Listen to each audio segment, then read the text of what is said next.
Everyone, welcome to our channel. आज इस video में हम बात करेंगे चैप्टर 4 क्वाड्रेटिक इक्वेशंस की, जो क्लास 10th का 4th चैप्टर है। हमारी पिछली वीडियो में आपने देखा था इस चैप्टर से रिलेटेड हमने एक टॉपिक डिस्कस किया था, क्वाड्रेटिक फॉर्मूला, और हमने इसी एक्सरसाइज के दो क्वेश्चन भी किए थे, क्वेश्चन नंबर 2 और क्वेश्चन नंबर 3। तो आइए आज कंटिन्यू करते हैं क्वेश्चन नंबर 4 से। क्वेश्चन नंबर 4 बात कर रहा है कि the sum of reciprocals of Rahman's age 3 years ago and 5 years from now is 1/3। इसका मतलब है कि जो रहमान की एज है 3 साल पहले और 5 साल बाद, उन एजेस का अगर रेसिप्रोकल किया जाए और रेसिप्रोकल करने के बाद उनका सम किया जाए तो वो आएगा 1/3। तो क्वेश्चन स्टार्ट करने से पहले हमें ये अज्यूम करना पड़ेगा कि रहमान जो है वो प्रेजेंटली कितने साल का है। तो हम मान लेते हैं कि रहमान जो है वो अगर प्रेजेंटली x ईयर्स का है तो वो 3 साल पहले यानी 3 years अगो कितने साल का होगा, x माइनस 3। कैसे होगा वो 3 साल पहले, क्योंकि हम पहले की बात कर रहे हैं तो हम उसमें से 3 साल कम करेंगे और कम करने के लिए हम यूज करते हैं माइनस। और वो ये भी कह रहा है क्वेश्चन में कि आज से 5 साल बाद यानी आफ्टर 5 years वो x प्लस 5 का हो जाएगा। ये हमने क्वेश्चन के हिसाब से देख लिया, क्योंकि वो अगर हमने आज उसकी प्रेजेंट एज x मानी है तो 5 साल बाद वो x प्लस 5 होगा। तो अब क्या करेंगे, अब हम क्वेश्चन के हिसाब से चलेंगे। अब क्वेश्चन एक्चुअली कह क्या रहा है, क्वेश्चन की कंडीशन ये है, इसलिए हम यहाँ पे लिखेंगे अकॉर्डिंग टू क्वेश्चन, कि क्वेश्चन के हिसाब से सिचुएशन क्या दे रखी है। क्वेश्चन में क्वेश्चन कह रहा है the sum of reciprocals of Rahman's ages, यानी रहमान की जो एज थी 3 साल पहले और 5 साल बाद, उनका अगर रेसिप्रोकल किया जाए, यानी 3 साल पहले उनकी एज थी x माइनस 3 और 5 साल बाद उसकी एज हो जाएगी x प्लस 5, इन दोनों का रेसिप्रोकल कर दिया। अब क्या करें, द सम ऑफ रेसिप्रोकल, इसका मतलब दोनों का सम करेंगे तो हमें मिलेगा 1/3। तो यहां से हमने देखा कि वैल्यू आ गई 1/3। तो अब इसको हम सॉल्व करेंगे, और कैसे सॉल्व करेंगे, ऐसे क्वेश्चन नंबर 3 में हम देख चुके हैं, एक पार्ट उसका बिल्कुल ऐसा ही था। तो हम इस क्वेश्चन के लिए अभी ज्यादा डिटेल में नहीं जाएंगे। अगर आपको समझना है कि कैसे सॉल्व होती हैं ऐसी इक्वेशंस, तो नीचे डिस्क्रिप्शन बॉक्स में उस वीडियो का लिंक दे रखा है, आप उसको देख सकते हैं और समझ सकते हैं। अभी हम थोड़ा सा यहाँ पे डायरेक्ट इसको सॉल्व करते हैं।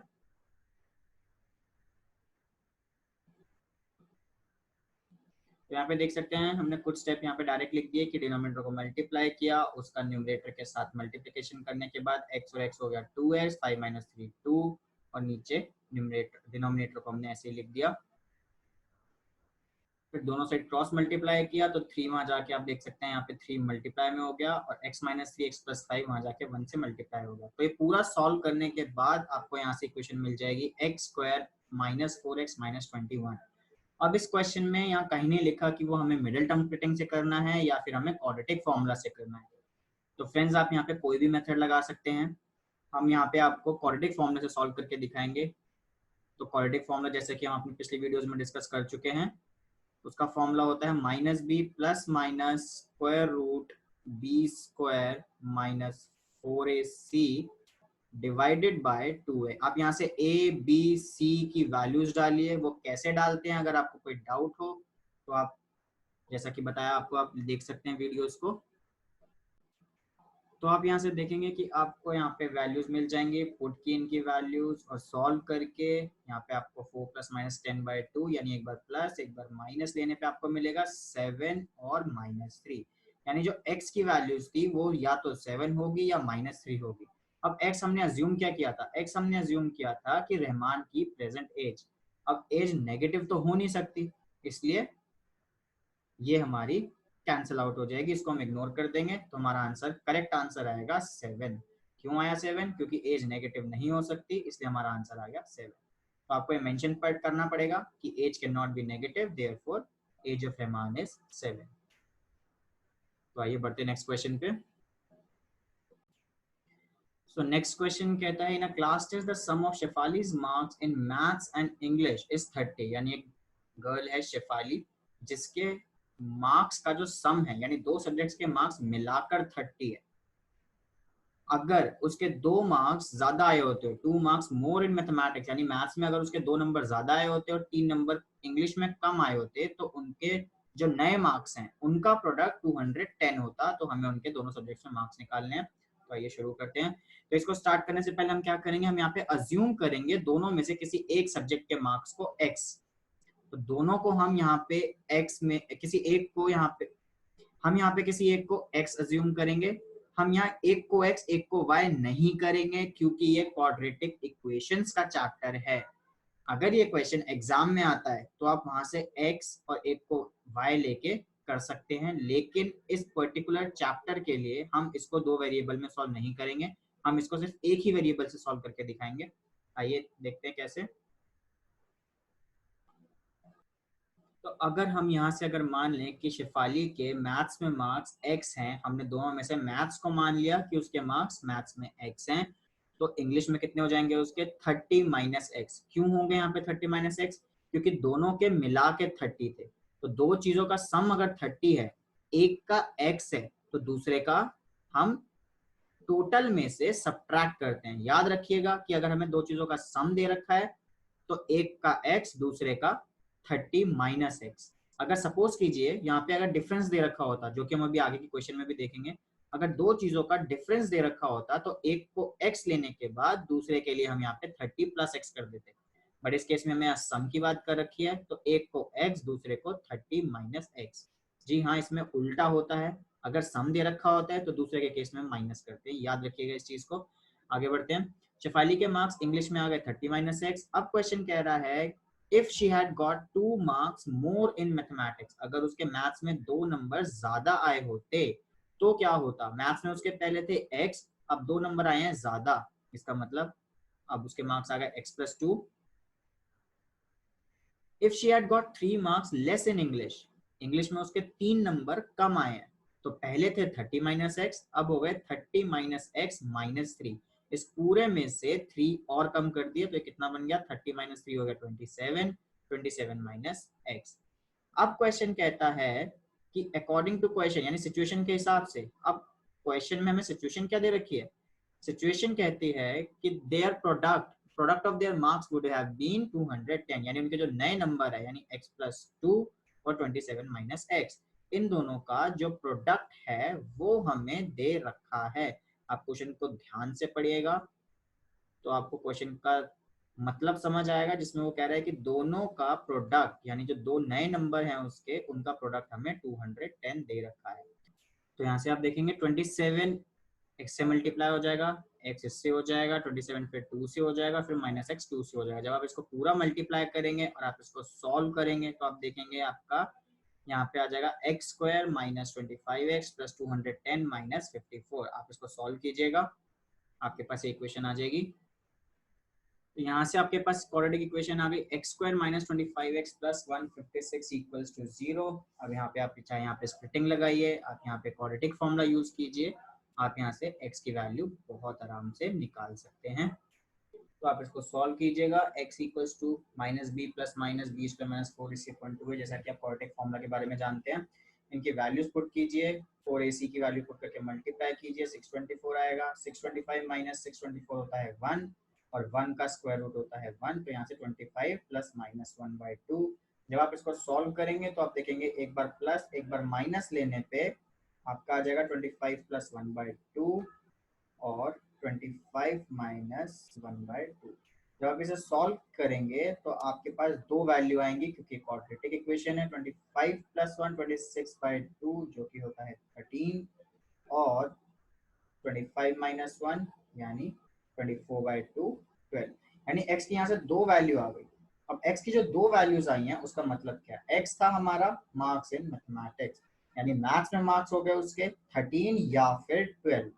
अब अगर उसके मैथ्स में 13 नंबर हैं तो इंग्लिश में कितने हो जाएंगे, ये आ गए मैथ्स में मार्क्स। तो अगर मैथ्स में उसके 13 हैं तो इंग्लिश में कितने हो गए, इंग्लिश में हमने कितने अज्यूम किए थे, 30 माइनस एक्स आया था, तो 30 में से 13 माइनस हो जाएगा, जो कि आपका क्या बन जाएगा 17। और अगर आप 12 माइनस करेंगे 30 में से तो आपके पास बन जाएगा 18। इसका मतलब आपके पास आंसर आ गया 13 एंड 17 और 12 एंड 18। तो आई होप ये क्वेश्चन आपको समझ आया होगा। आइए बढ़ते हैं नेक्स्ट क्वेश्चन की तरफ। तो नेक्स्ट क्वेश्चन कह रहा है the diagonal of rectangular field is 60 metres more than the shorter side, यानी एक रेक्टेंगुलर फील्ड हमें दे रखी है। आइए इसको फिगर के थ्रू समझते हैं। यहाँ एक रेक्टेंगुलर फील्ड दे रखी है, जैसे कि आप देख सकते हैं, the diagonal of rectangular field is 60 metre more than the shorter side. तो इस स्टेटमेंट में डायगोनल ऑफ रेक्टेंगुलर इज, मतलब हमें डायगोनल दे रखी है, डायगोनल रेक्टेंगुलर फील्ड की है 60 metres more than the shorter side. हमें यहाँ शॉर्टर साइड के बारे में नहीं पता, तो हम क्या करेंगे, हम शॉर्टर साइड को x मानेंगे। तो शॉर्टर साइड हो गई ये वाली, इसको अगर हमने x मान लिया तो 60 मीटर मोर, मोर का मतलब प्लस, तो यहाँ से डायगोनल आ जाएगी 60 प्लस x, तो आप यहाँ लिख सकते हैं 60 प्लस x। आगे बढ़ते हैं। If the longer side is 30 metre more than the shorter side, shorter side देखिए x ली थी हमने, और लॉन्गर साइड जो है वो है 30 मीटर मोर, इसका मतलब ये आ गई 30 प्लस x। अब जैसा कि आप जानते हैं कि रेक्टेंगल जो होता है उसके सारे एंगल 90 डिग्री होते हैं, तो ये वाला एंगल भी 90 डिग्री होगा। तो यहाँ से देखिए ये बन रहा है राइट एंगल ट्राइंगल, और राइट एंगल ट्राइंगल के लिए आपने पाइथागोरस थ्योरम पढ़ी होगी, तो हम यहाँ पे पाइथागोरस यूज करेंगे। उससे पहले आइए हम अजम्पशंस कर लेते हैं। तो जैसा कि आप देख सकते हैं हमने यहाँ पे सब कुछ अज्यूम कर लिया। Let shorter side of rectangle be x metres, diagonal हो गई x plus 60 metres, longer side हो गई x plus 30 metres. Now according to Pythagoras theorem, अब पाइथागोरस थ्योरम क्या कहती है? पाइथागोरस थ्योरम कहती है hypotenuse square equals to perpendicular square plus base square. अब यहाँ पे हाइपोटेनियस कौन सी होती है? जो भी स्लांटेड वाली साइड होती है उसे हम हाइपोटेनियस कहते हैं। तो यहाँ से जब आप इनकी वैल्यू पुट करेंगे तो आप देखेंगे आपने हाइपोटेनियस को 60 प्लस एक्स डाला, पी को एक्स डाला, बेस को 30 प्लस एक्स डाला। इसके बाद आप आइडेंटिटी लगाइएगा a plus B whole square. तो यहाँ देख सकते हैं 3600 plus X square plus 120x, ये वाली साइड तो आ गई a plus B whole square identity लगाने से, जो कि होती है a स्क्वायर यानी 60 का स्क्वायर प्लस b स्क्वायर यानी x का स्क्वायर एंड 2ab। 2 को 60 से मल्टीप्लाई किया 120 और x। ऐसे इस साइड ये वाला x स्क्वायर, यहाँ पे x स्क्वायर आ गया था, और 30 प्लस एक्स, यहाँ पे फिर से आइडेंटिटी लगेगी a plus B whole square, तो आपके पास 900 plus X square plus 60x आ गया। अब ये एक्स स्क्वायर आप देख सकते हैं दोनों साइड है और बीच में इक्वल टू है, तो हमने दोनों साइड इसको कैंसिल कर दिया। तो यहाँ पे जो वैल्यूज बची 3600, 120x, 900, एक्स स्क्वायर 60, इसको रीअरेंज किया, एक साइड पे ले गए सबको, और यहाँ से हमारे पास इक्वेशन आ गई x square minus 60x minus 2700। अब यहाँ से आप आगे इसको सॉल्व कर सकते हैं। तो यहाँ से हम देखेंगे क्वाड्रेटिक फॉर्मूला पुट किया, इनकी वैल्यूज पुट करी, मल्टीप्लाई किया 4ac को 10800, बी था हमारा 60 माइनस 60 का स्क्वायर 3600, दोनों को ऐड किया 14400, और 144 होता है 12 का स्क्वायर, और 2 जीरो है इसलिए एक जीरो लग गई 120, एक बार प्लस एक बार माइनस, तो यहाँ से हमारी दो वैल्यू आ जाएंगी 90 और माइनस 30। अब x हमने जो जूम किया था वो हमने की थी शॉर्टर साइड। अब किसी रेक्टेंगल की साइड नेगेटिव नहीं हो सकती, याद रखिएगा, किसी रेक्टेंगल की साइड नेगेटिव नहीं हो सकती, इसलिए -30 हो गया इग्नोर, हम -30 को नहीं लेंगे, तो हमारा आंसर आ गया 90। लेकिन क्वेश्चन में पूछ रहा है find the sides of the field, हमें बाकी साइड्स भी निकालनी है। तो यहाँ पे x थी शॉर्टर साइड, वो आ गई 90, और लॉन्गर साइड जो थी वो थी 30 प्लस एक्स, तो यहाँ से लॉन्गर साइड निकल जाएगी 30 प्लस एक्स यानी 30 प्लस 90। जी बिल्कुल, x की वैल्यू थी 90, तो यहाँ से x को जब 90 डालेंगे तो हमारे पास सॉल्व करके आ जाएगा 120 मीटर्स। तो यहाँ पे लॉन्गर लेंथ आ गई 120 मीटर्स और शॉर्टर लेंथ आ गई 90 मीटर। आई होप ये क्वेश्चन आपको समझ आ गया होगा। आइए बढ़ते हैं नेक्स्ट क्वेश्चन की तरफ। नेक्स्ट क्वेश्चन कह रहा है the difference of squares of two numbers is 120, यानी दो नंबर्स हैं उनके स्क्वायर्स का डिफरेंस दे रखा है 180। The square of smaller number is 8 times the larger number, और हमें ये दे दिया कि जो छोटा वाला नंबर है उसका स्क्वायर हमें दे रखा है कितना, 8 टाइम्स द लार्जर नंबर। तो छोटे नंबर के स्क्वायर की बात की गई है, बड़े नंबर की यहाँ कोई बात नहीं करी। तो आइए हम अज्यूम करते हैं बड़े नंबर को x, तो यहाँ से हमने अज्यूम कर लिया let larger number be x। Larger number को अज्यूम करने के बाद यहाँ हमें एक लाइन दे रखी है smaller number is 8 times the larger number. जैसा देख सकते हैं आप यहाँ पे smaller number is 8 times the larger number, तो हमें यहाँ स्मॉलर नंबर का क्या दे रखा है, स्क्वायर। आप इस लाइन को ध्यान से देखिए, स्क्वायर ऑफ स्मॉलर नंबर, इसका मतलब हमें यहाँ दे रखा है स्क्वायर ऑफ स्मॉलर नंबर, इसका मतलब स्मॉलर नंबर का स्क्वायर। जैसा कि आप देख सकते हैं अभी हमने अंडरलाइन किया स्क्वायर ऑफ स्मॉलर नंबर, तो स्मॉलर नंबर लिख के उसका स्क्वायर कितना दे रखा है, वो दे रखा है हमें 8 टाइम्स द लार्जर नंबर, यानी 8 टाइम्स, टाइम्स का मतलब मल्टीप्लाई, 8 टाइम्स, और लार्जर नंबर है x, तो स्मॉलर नंबर का स्क्वायर आ गया x। तो अब क्वेश्चन के हिसाब से क्या सिचुएशन बनती है, वो बनता है लार्जर नंबर का स्क्वायर माइनस स्मॉलर नंबर का स्क्वायर इक्वल्स टू 180, क्योंकि यहाँ दे रखा है difference of squares of two number, दोनों नंबर का स्क्वायर करके उनका डिफरेंस, अगर उनका डिफरेंस आ रहा है तो पहले कौन सा नंबर लिखा जाएगा, जो नंबर बड़ा है, यानी लार्जर नंबर है हमारे पास x, तो बन गया x स्क्वायर, और स्मॉलर नंबर का स्क्वायर जैसा कि हम यहाँ पे लिख चुके हैं वो है हमारे पास 8x, तो इसकी जगह डल जाएगा 8x। ध्यान रखिएगा यहाँ 8x का स्क्वायर नहीं होगा, क्योंकि यहाँ हमें स्मॉलर नंबर का स्क्वायर ऑलरेडी गिवन है। यहाँ बच्चे क्या गलती करते हैं, वो 8x लिख के उसका भी स्क्वायर कर देते हैं, जो कि बिल्कुल गलत हो जाएगा। हमें यहाँ ऑलरेडी दे रखा था स्क्वायर ऑफ स्मॉलर नंबर, यानी स्मॉलर नंबर का स्क्वायर 8x हमें दे रखा था, तो वो हो गया 180। आइए आगे बढ़ते हैं। अब क्या करना है आपको, अब बहुत ही सिंपल क्वेश्चन है, 180 को इस साइड ले आइए, x square minus 8x minus 180, ये बन जाती है आपके पास क्वाड्रेटिक इक्वेशन। अब चाहिए आप यहाँ पे मिडिल टर्म लगाएं, अब चाहिए आप यहाँ पे क्वाड्रेटिक इक्वेशन का क्वाड्रेटिक फॉर्मूला यूज करें, बस आपको यहाँ पे अब ये सॉल्व करनी है इक्वेशन। ये इक्वेशन सॉल्व करने के बाद आपके पास यहाँ से आ जाएगा, इनकी वैल्यूज पुट कीजिएगा, वैल्यूज पुट करने के बाद आपको यहाँ से ये सारी वैल्यूज ऐसे स्टेप्स मिल जाएंगे, और यहाँ आएगा 784 जो कि स्क्वायर होता है 28 का, एक बार प्लस एक बार माइनस, जैसा कि आप करते आए हैं क्वाड्रेटिक फॉर्मूला में, 18 और -10 वैल्यू आ जाएगी। अब यहाँ से आप देखिए एक नेगेटिव एक बार पॉजिटिव, आइए चेक करते हैं। यहाँ पे हमें बात कर रहे थे नंबर्स की, अब नंबर तो 18 और माइनस पॉजिटिव भी हो सकता है नेगेटिव भी हो सकता है, यहाँ पर कोई प्रॉब्लम नहीं है। लेकिन अगर यहाँ देखा जाए एक इक्वेशन थी स्मॉलर नंबर का स्क्वायर 8x, तो अगर मैं इस -10 को इस इक्वेशन में पुट करता हूं, तो यहां से मेरा आंसर आएगा -80, यानी स्क्वायर ऑफ स्मॉलर नंबर, यानी अगर यहाँ से देखा जाए तो स्मॉलर नंबर का जो स्क्वायर आएगा वो आएगा -80, क्योंकि -10 की वैल्यू जब हमने यहाँ पे पुट करी तो यहाँ से कंडीशन के हिसाब से स्मॉलर नंबर का स्क्वायर आ गया -80। अब किसी भी नंबर का स्क्वायर जो है वो नेगेटिव नहीं हो सकता, तो इसीलिए ये जो -80 है which is not possible, therefore -10 is also not possible. So -10 हम यहाँ पे इग्नोर करेंगे और हमारा राइट आंसर होगा x इक्वल्स टू 18। तो यहाँ से लार्जर नंबर आ गया आपका 18, क्योंकि x को हमने यहाँ पे लार्जर नंबर अज्यूम किया था, तो लार्जर नंबर की वैल्यू आ गई 18। और स्मॉलर नंबर का स्क्वायर, जैसा कि अभी हमने ऊपर -10 को पुट किया था, लेकिन हम अगर 18 को पुट करते हैं इस बार, तो स्मॉलर नंबर का स्क्वायर क्या आएगा, 8 इंटू 18, 8 इंटू 18 जो कि होता है 144।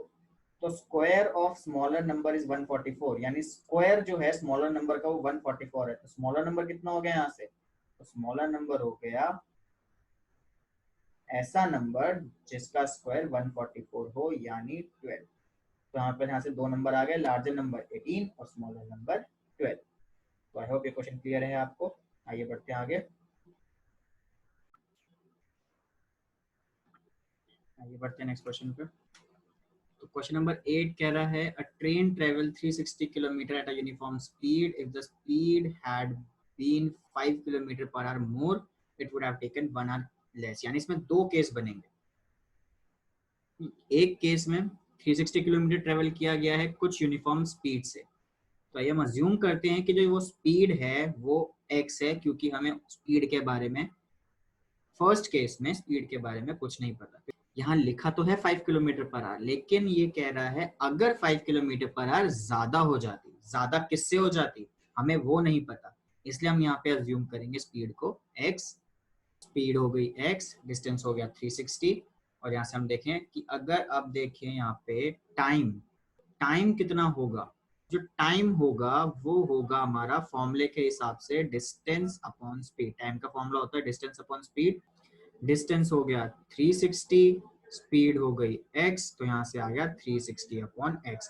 तो ये वाला टाइम आ गया हमारा जब स्पीड थी ट्रेन की x किलोमीटर पर आवर, तो हम लिख लेते हैं इसकी यूनिट भी साथ में x किलोमीटर पर आवर।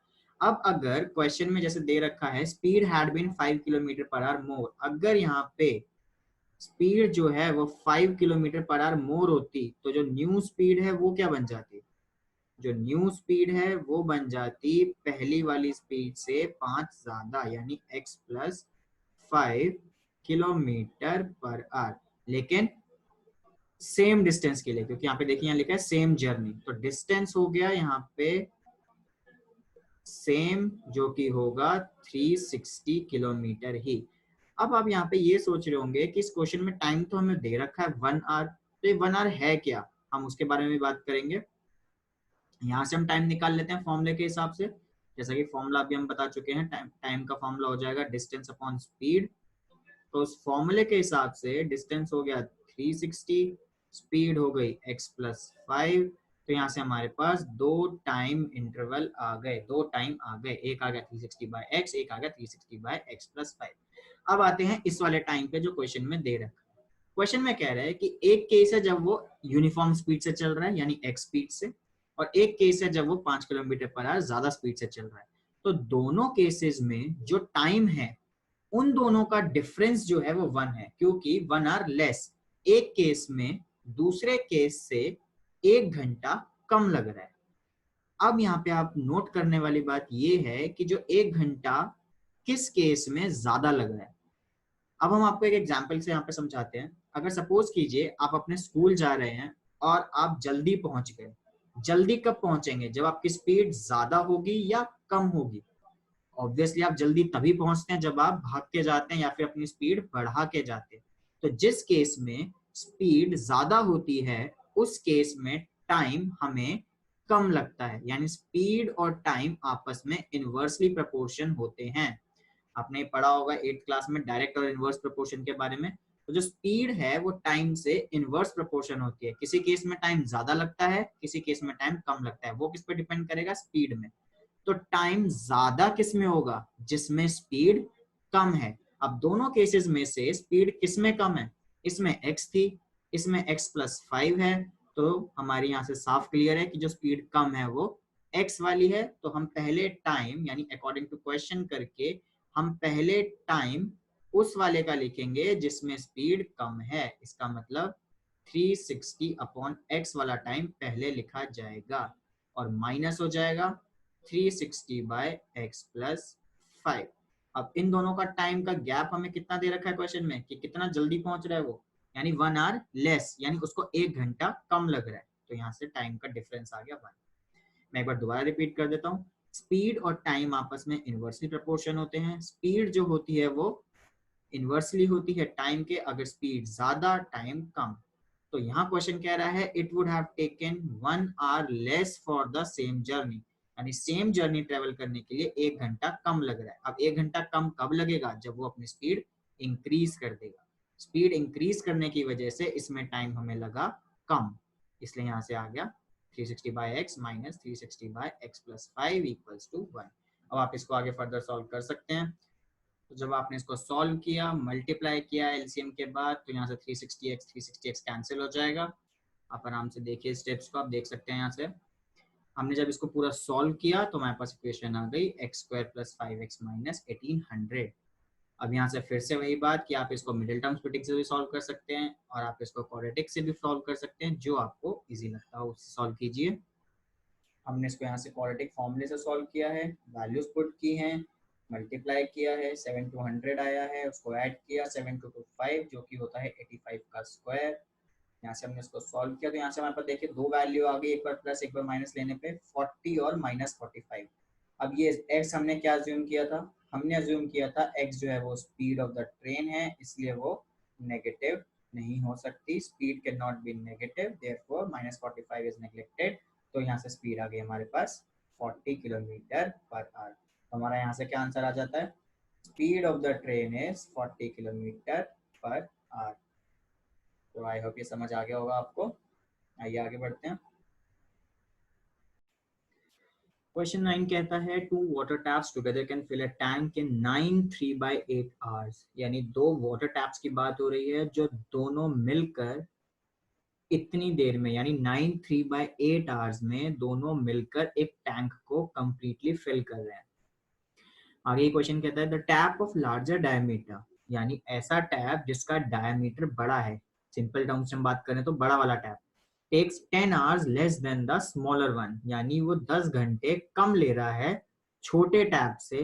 अब वो कब कम लेगा? जब वो सेपरेटली फिल किए जाएंगे, यानी अगर उसी टैंक को हम इंडिविजुअल फिल करते हैं बड़े टैंक से, बड़े टैप से और छोटे टैप से, तो ये देखा गया कि जो बड़ा वाला टैप है वो 10 घंटे कम ले रहा है छोटे टैप से। तो यहां से हम लोग क्या करेंगे, हम यहां से अज्यूम किसे करेंगे, आइए देखते हैं। तो हम यहां से अज्यूम करते हैं let the time taken by tap of smaller diameter, इसका मतलब जो छोटे वाला टैप है उसको हमने ये अज्यूम कर लिया है कि अगर वो अकेला टैंक फिल करता है तो वो x आवर्स ले रहा है। अगर स्मॉलर वाला x आवर्स ले रहा है तो लार्जर वाला कितना लेगा? 10 आवर लेस। इसका मतलब let time taken by tap of larger diameter to fill the tank equals to x minus 10 hours. यहाँ पे 10 क्यों माइनस किया है? क्योंकि यहाँ पे लिखा हुआ है it takes 10 hours less than the smaller one to fill the tank separately, यानी अलग अलग किया जाए तो यहाँ पे वो 10 घंटे कम लेगा। यहाँ से हम एक चीज डिस्कस करते हैं, हम आपको यहाँ से एक चीज समझाने की कोशिश करते हैं कि अगर आपने क्लास 6 या 7th में एक टॉपिक पढ़ा हो यूनिटरी मेथड जिसे कहा जाता था, उसमें हम लोग पढ़ते थे कि अगर एक आदमी कुछ एप्पल फिनिश करता है, सपोज करो 5 एप्पल उसने फिनिश किए 1 आवर में, कोई एक आदमी 1 घंटे में 5 एप्पल खाता है, तो वो एक एप्पल को कितने आवर्स में खाएगा? ऐसा सा हमने कुछ पढ़ा था जिसको हम यूनिटरी मेथड कहते थे। हम क्या करते थे, इस 5 को 1 बनाने के लिए ये 5 नीचे चला जाता है तो ये बन जाता है 1/5 आवर्स। ये हमने पढ़ा था यूनिटरी मेथड में। तो बेसिकली हम यहाँ करते क्या थे, जो भी हमें दे रखा था हम उसका रेसिप्रोकल कर देते थे।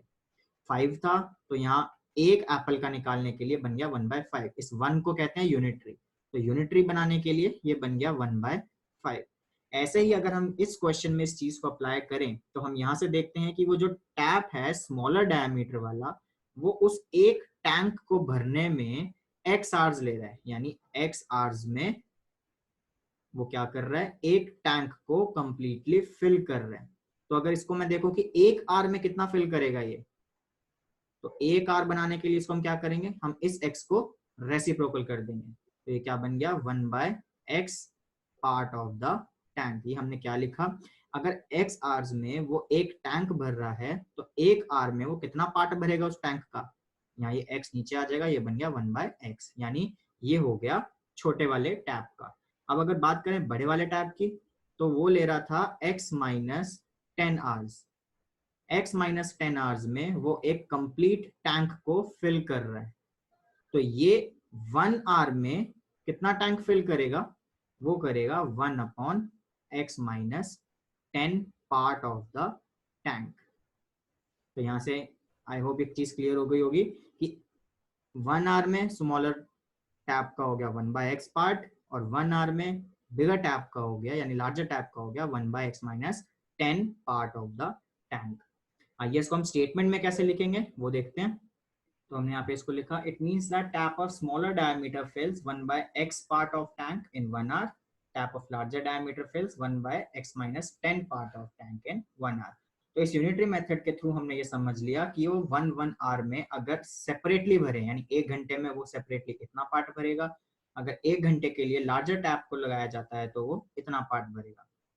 अब क्वेश्चन कहता है अगर उन दोनों टैप को एक साथ लगाया जाए टैंक भरने के लिए, यानी उन दोनों टैप को एक साथ खोल दिया ताकि वो टैंक भर सके, तो वो दोनों मिलके इतनी देर में टैंक को कंप्लीटली फिल कर रहे हैं, यानी 9/3/8। 9/3/8 अगर देखा जाए तो हमारा होता है, अगर इसको हम इम्प्रॉपर फ्रैक्शन में कन्वर्ट करें तो 9/3/8, 8 9 जा 72, 72 प्लस 3 75/8, यानी वो दोनों मिलके उस टैंक को 75/8 आवर्स में कंप्लीटली फिल करते हैं, यानी 75/8 आवर में दोनों मिलके एक टैंक भर रहे हैं। तो 1 आवर में कितना हो जाएगा, जैसा अभी हमने डिस्कस किया यूनिटरी मेथड के हिसाब से, ये वाला नंबर क्या हो जाता है, वहां जाके डिवाइड, तो ये बेसिकली रेसिप्रोकल हो जाएगा। तो ये बन जाएगा 8/75 पार्ट ऑफ द टैंक। इसको वर्ड में कैसे लिखेंगे, स्टेटमेंट फॉर्म में कैसे लिखेंगे? In 1 hour they together fill 8/75 part of the tank, यानी दोनों मिलके 1 घंटे में भरेंगे 8/75। अब इसको अगर हम अपने क्वेश्चन को सिचुएशन के हिसाब से लिखें, that means according to question, छोटा वाला टैप 1 घंटे में कितना भर रहा था, 1/x। बड़ा वाला टैप 1 घंटे में कितना भर रहा था, 1/x-10। अब दोनों मिलके यानी ऐड हो जाएंगे, क्योंकि मिलना मतलब ऐड होना, दोनों मिलके कितना भर रहे हैं 1 घंटे में, तो अकॉर्डिंग टू क्वेश्चन वो भर रहे हैं 8/75। तो यहाँ पे आपकी सिचुएशन रिप्रेजेंट हो गई। अब आप इसको सॉल्व करके क्वाड्रेटिक इक्वेशन बना के वहां से x की वैल्यू निकाल सकते हैं। आइए इसको आगे बढ़ते हैं। यहाँ हमने इन दोनों का एलसीएम लिया, इसको इससे मल्टीप्लाई कराया, x को 1 से कराया, x और x बन गया 2x minus 10 by X, X minus 10 equals to 8/75। अब आप यहाँ से देख सकते हैं, हम इसको कैलकुलेशन को इजी बनाने के लिए हम यहाँ न्यूमरेटर में से 2 कॉमन निकाल लेंगे। जब यहाँ से 2 कॉमन निकाला तो यहाँ बचा x, 2 5 से 10 होता है, इसलिए अंदर ब्रैकेट में बचा 5 और नीचे आ गया x, x माइनस 10। जब इसको फर्दर सॉल्व किया तो 2 से 8 कैंसिल हो गया 4 पे, इसलिए उसके बाद हमने इसको 4 पे कैंसिल कर दिया। अब 75 वहां जाके मल्टीप्लाई, ये डिनोमिनेटर 4 से मल्टीप्लाई, इसको मल्टीप्लाई करेंगे, रीअरेंज करेंगे तो आपको क्वाड्रेटिक इक्वेशन मिल जाएगी 4x² minus 115x plus 375 equals to 0। अब आप यहाँ पे आप चाहे स्प्लिटिंग लगाइए चाहे क्वाड्रेटिक फॉर्मूला लगाइए। हमने इसको यहाँ पे क्वाड्रेटिक फॉर्मूला से सॉल्व किया, तो x इक्वल्स टू आपके सामने फॉर्मूला है। जब वैल्यूज पुट करी तो यहाँ पे आप देखेंगे कि b जो था वो -115 था, बन गया ये +115। इसकी वैल्यू जब मल्टीप्लाई करा, स्क्वायर किया, पूरा सॉल्व करके अंदर आएगा 7225/8, जो कि स्क्वायर होता है इसका 85। तो ये बन गया 115 प्लस माइनस 85/8। आप इसके आगे इसको सॉल्व कर सकते हैं, एक बार प्लस एक बार माइनस, और आप यहाँ से देखेंगे कि आपका जो आंसर आएगा वो आएगा x इक्वल्स टू 25 और 3.75। अब x हमने अज्यूम क्या किया था, x हमने अज्यूम किया था x है वो time taken by tap of smaller diameter. इसका मतलब छोटा वाला टैंक जो है वो x आवर्स ले रहा था, तो यहाँ से हमारे पास वैल्यू आ गई कि छोटा वाला टैंक जो है वो 25 आवर्स ले रहा है। अब हमें निकालना है बड़े वाला टैंक, क्योंकि क्वेश्चन में दोनों का पूछा है। तो अगर हम -10 करते हैं, अब यहाँ से साफ क्लियर है 3.75 से तो -10 कर नहीं सकते, क्योंकि आंसर आ जाएगा नेगेटिव में, और नेगेटिव टाइम कभी होता नहीं, इसलिए ये आंसर इग्नोर। तो हम 25 को हमारा फाइनल आंसर लेंगे। तो छोटे वाले टैप से 25 आवर्स लगेंगे और बड़े वाले टैप से x-10 यानी 15 आवर। जैसे आप x को वैल्यू डालेंगे तो आपका आंसर आ जाएगा 15। तो यहाँ से हमारे दोनों टैप के इंडिविजुअल टाइम आ गया कि कितना कितना वो टाइम लेंगे उसको फिल करने में। तो आई होप ये क्वेश्चन आपको क्लियर हो गया होगा। आइए बढ़ते हैं नेक्स्ट क्वेश्चन की तरफ।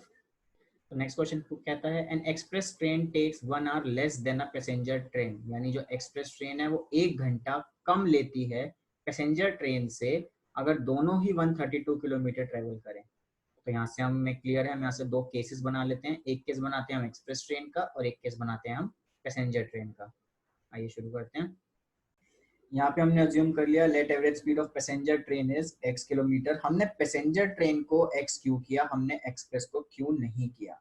तो इसका रीजन ये है कि आगे यहाँ पे मेंशन है if the average speed of express train is 11 kilometre per hour more than that of the passenger, यानी एक्सप्रेस ट्रेन इज यानी एक्सप्रेस ट्रेन है।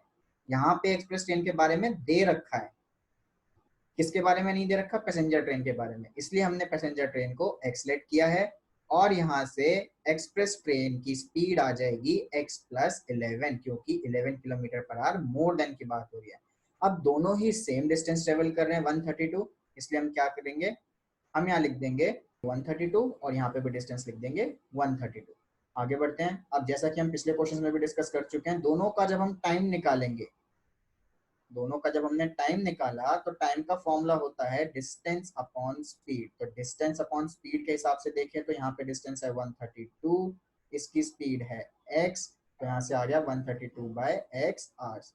और यहाँ से जब हमने अपना टाइम निकाला तो यहाँ से हम देख सकते हैं same formula distance upon speed, तो उस हिसाब से यहाँ बन गया 132 अपॉन x प्लस 11 आवर्स। अब क्वेश्चन में देखिए यहाँ गिवन है an express train takes 1 hour less than the passenger train, यानी एक्सप्रेस ट्रेन जो है वो 1 घंटा कम ले रही है।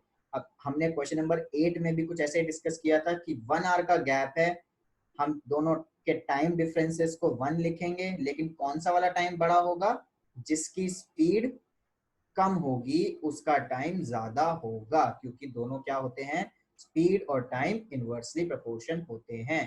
क्वेश्चन नंबर 8 में हम ये सब कुछ डिस्कस कर चुके हैं, इसलिए हम यहाँ पे ज्यादा डिटेल में नहीं जाएंगे।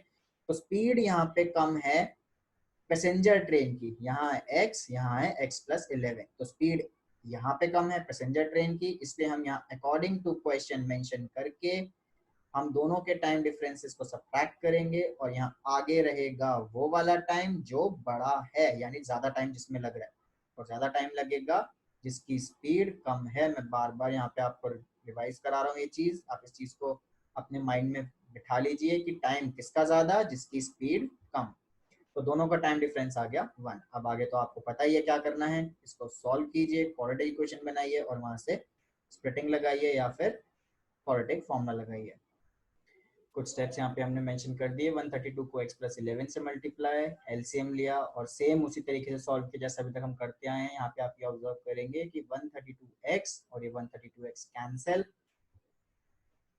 तो आप देखेंगे आगे 1452 equals to x into X plus 11, वहां जाके माइनस हो गया 1452 x स्क्वायर प्लस 11x, और यहाँ से आपकी क्वाड्रेटिक इक्वेशन बन जाएगी। अब यहाँ पे आप स्प्लिटिंग लगाइए या क्वाड्रेटिक फॉर्मूला लगाइए, ये आपके ऊपर डिपेंड करता है। लेकिन जब आप इसको क्वाड्रेटिक फॉर्मूला से यूज करेंगे तो आपका ये स्टेप ऐसा सा आएगा, -11 प्लस -11 को स्क्वायर किया 121, 4 को a और c से मल्टीप्लाई किया तो 5808। यहाँ पे a b c की वैल्यू कैसे पुट करनी है ये आपको आना चाहिए, जो हम अपने पिछले क्वेश्चंस में बार बार डिस्कस कर चुके हैं। -11 प्लस माइनस इन दोनों को ऐड करने पे 5929, जो कि स्क्वायर होता है 77 का। तो एक बार प्लस एक बार माइनस, यहाँ से आपको दो वैल्यूज मिलेंगी, x की वैल्यू आएगी 33 और -44। अब आप यहाँ से देख सकते हैं x हमने क्या अज्यूम किया था, स्पीड ऑफ पैसेंजर ट्रेन। अब स्पीड नेगेटिव नहीं हो सकती, इसलिए ये कैंसिल आउट हो गया, हमारा x की वैल्यू आ गई 33, यानी जो पैसेंजर ट्रेन है उसकी स्पीड हो जाएगी 33 किलोमीटर पर आवर, और जो हमारी एक्सप्रेस ट्रेन है वो कितनी हो जाएगी, x प्लस 11 यानी 33 प्लस 11 44 किलोमीटर पर आवर। तो यहाँ से हमारा आंसर आएगा 33 किलोमीटर पर आवर और 44 किलोमीटर पर आवर। फ्रेंड्स इस चीज का याद रखना कि -44 को हमने इग्नोर किया है, तो ये मत समझिए कि 44 यहाँ लिखा है इसलिए यहाँ भी 44 आया है, वो एक कोइंसिडेंस है कि इस क्वेश्चन में 11 दे रखा था तो आंसर यहाँ पे भी 44 आया है, लेकिन इस चीज को ध्यान रखिएगा कि हर बार ऐसा जरूरी नहीं है। तो आई होप ये क्वेश्चन आपको समझ आया होगा। आइए बढ़ते हैं हमारे आखिरी क्वेश्चन की तरफ। नेक्स्ट क्वेश्चन कहता है sum of areas of two squares is 468 metre square, यानी दो स्क्वायर्स हैं जिसका एरियाज का सम दे रखा है, यानी दोनों के अगर एरियाज का सम लें तो आएगा 468 metre square. If the difference of their perimeter is 24 metre, और दोनों के पेरीमीटर्स का डिफरेंस 24 है, तो यहाँ से दो चीजें दे रखी हैं, उन दोनों के एरियाज का सम और उन दोनों के पेरीमीटर्स का difference. Find the sides of the two squares. आइए शुरू करते हैं इस क्वेश्चन को। हमने यहाँ से ये माना कि let the side of first square be x metre, यानी पहले स्क्वायर की साइड को हमने x मान लिया, और पेरीमीटर का फॉर्मूला होता है 4 इंटू साइड, स्क्वायर का पेरीमीटर हम निकाल सकते हैं। तो साइड को जब हमने यहाँ पे x की वैल्यू डाली तो हमारे पास आ गया 4x। अगर पेरीमीटर 4x है फर्स्ट स्क्वायर का, तो क्वेश्चन में आप ध्यान से देखिए, क्वेश्चन में हमें दिया गया है कि difference of their perimeter is 24 metre. जैसा हम अपने पिछले क्वेश्चन में डिस्कस कर चुके हैं, जब हमें डिफरेंस दिया होता है दो चीजों का, अगर एक हमारे पास है तो दूसरे का हम निकालने के लिए ऐड कर देते हैं। हमने डिस्कस किया था कि हमारा इसमें ऑपोजिट केस होता है, अगर डिफरेंस दे रखा होता है तो पहले का टोटल के साथ ऐड कर देते हैं, अगर सम दिया होता तो पहले का टोटल से सब्ट्रैक्ट करते हैं। तो यहाँ पे हमने डिफरेंस दे रखा है हमें क्वेश्चन में, तो हम यहाँ क्या करेंगे, 4x को 24 के साथ प्लस कर देंगे डिफरेंस ऑफ देयर पेरीमीटर, यानी perimeter of first square, perimeter of second square, ये जो है ये सेकंड स्क्वायर की बात कर रहे हैं। तो सेकंड स्क्वायर का पेरीमीटर आ गया 4x + 24, बट जैसा हमें पता है कि पेरीमीटर का फॉर्मूला होता है 4 × साइड, यहाँ से 4 कॉमन निकाला, ये हो गया 4x + 6, क्योंकि 4 6 = 24 होता है, इसलिए कॉमन निकालने के बाद यहाँ आ गया 6। अब यहाँ 4 और 4 आपस में कैंसिल आउट हो जाएंगे और यहाँ पे बचेगा हमारा side is equals to x + 6। तो यहाँ से आप देख सकते हैं कि साइड जो है वो सेकंड स्क्वायर की क्या आ गई, x + 6। तो अगर आगे देखें तो यहाँ पे एक और चीज हमें दे रखी है क्वेश्चन में, sum of areas of two square, यानी दोनों स्क्वायर के एरियाज का सम हमें दे रखा है 468। हमारे पास फर्स्ट स्क्वायर की भी साइड है, हमारे पास सेकंड स्क्वायर की भी साइड है, तो हम इसका एरिया निकाल सकते हैं। एरिया का फॉर्मूला होता है साइड स्क्वायर। तो जब हमने इसकी वैल्यू पुट करी साइड की, यहाँ से एरिया आ जाएगा x², क्योंकि साइड हमें दे रखी है x, हमने अज्यूम करी थी कि side of first square is x, और यहाँ सेकंड स्क्वायर की साइड है x + 6, तो यहाँ से हमारा एरिया आ जाएगा x + 6 का होल स्क्वायर। अब अगर आगे क्वेश्चन देखा जाए तो क्वेश्चन में हमें एक चीज और दे रखी है, sum of areas of two squares. तो अकॉर्डिंग टू क्वेश्चन ये क्या बन जाएगा, आप यहाँ से देख सकते हैं, दोनों के एरियाज को अगर हम ऐड कर दें, यानी x² और x + 6 होल स्क्वायर को हम अगर ऐड कर दें, हमें दे रखा है क्वेश्चन में 468। तो आप इसको सॉल्व कर सकते हैं और यहाँ से आप क्वाड्रेटिक इक्वेशन बना सकते हैं। तो जब आप इसको सॉल्व करेंगे, आप देखेंगे a + b होल स्क्वायर की आइडेंटिटी लगेगी, x² + 36 + 12x, यानी a² + b² + 2ab। यहाँ से आप पूरा इसको सॉल्व करेंगे।